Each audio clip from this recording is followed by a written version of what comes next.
final do capítulo 49 e o capítulo 50 de Gênesis, os últimos capítulos deste livro, tratam da morte de Jacó, da morte de José também, dos funerais, das recomendações de Jacó sobre a sua morte e sepultamento. Veja lá Gênesis 49, 29 a 33.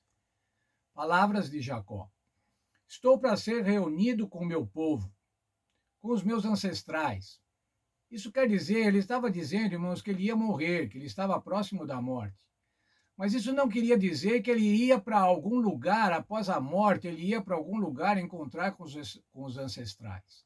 Esse era um eufemismo, era uma forma de dizer, de uma maneira delicada, que ia morrer.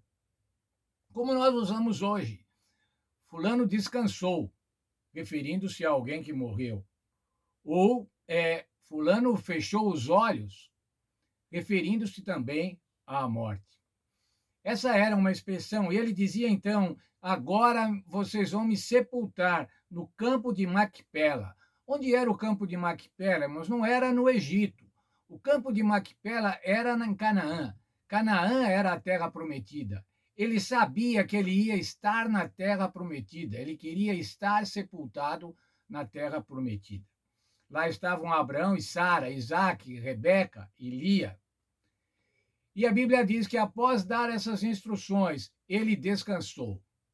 Ou, como diz na frase de eufemismo, ele se reuniu com os seus pais.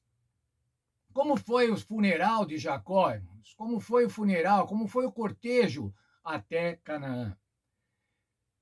Gênesis 50 começa com o pranto de José.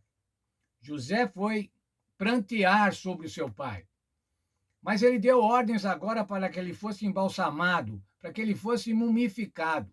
Esse era um processo muito caro, irmãos. Isso era somente para nobres ou para pessoas importantes na sociedade egípcia.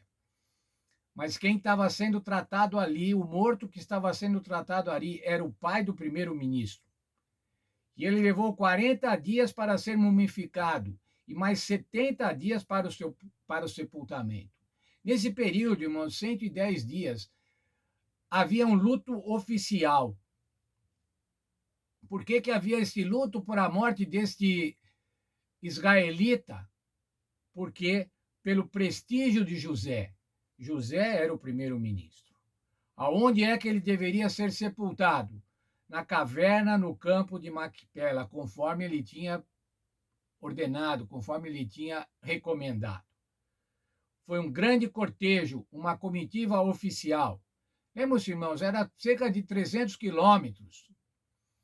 E a Bíblia diz que até uma parte, um grande cortejo de egípcios, de oficiais egípcios, acompanhou o cortejo fúnebre de Jacó.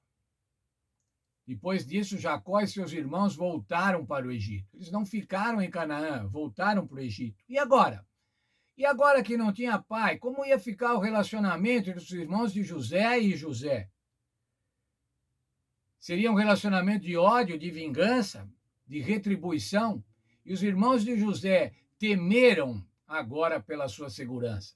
Temeram que José, na ausência do pai, pudesse fazer um processo de retaliação, de retribuição ao mal que eles fizeram.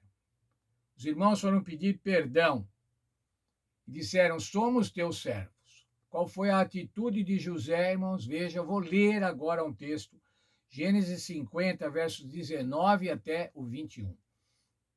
Respondeu-lhes José: não temais, acaso estou eu no lugar de Deus?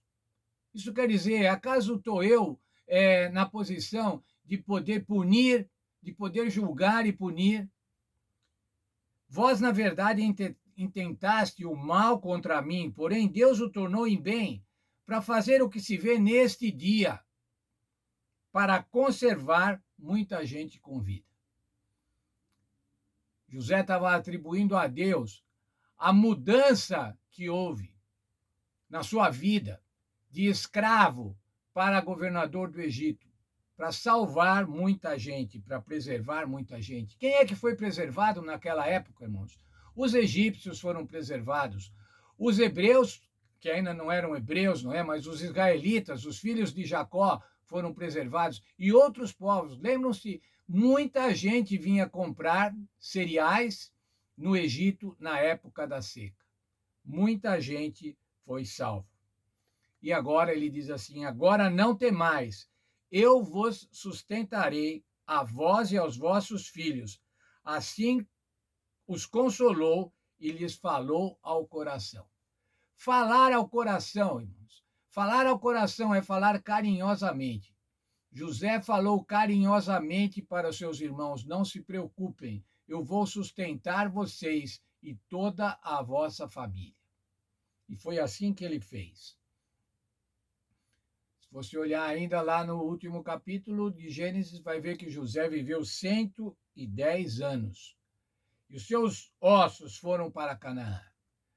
José morreu e foi embalsamado conforme o costume egípcio. E como diz a Bíblia, foi colocado num caixão. E depois, irmãos, depois de alguns séculos, 4 séculos, quando o povo voltou para Canaã, após o êxodo, ele foi enterrado. E no livro de Josué, capítulo 24, verso 32, a gente vê que ele foi enterrado. Josué, quero ler com vocês, Josué 24, 32. Também enterraram em Siquém os ossos de José, que os filhos de Israel trouxeram do Egito, naquela parte do campo que Jacó comprara aos filhos de Amor, pai de Siquém, na terra que veio a ser herança dos filhos de José. Por que, irmãos, que os patriarcas queriam ser enterrados em Canaã? Porque eles tinham certeza, eles tinham convicção de que o povo de Deus ocuparia aquela terra. E foi assim que aconteceu, irmãos. Foi assim que aconteceu com cada um dos patriarcas. E assim também aconteceu com José. Um filho de Deus, alguém que fez a vontade de Deus, alguém que honrou a Deus e a quem Deus honrou.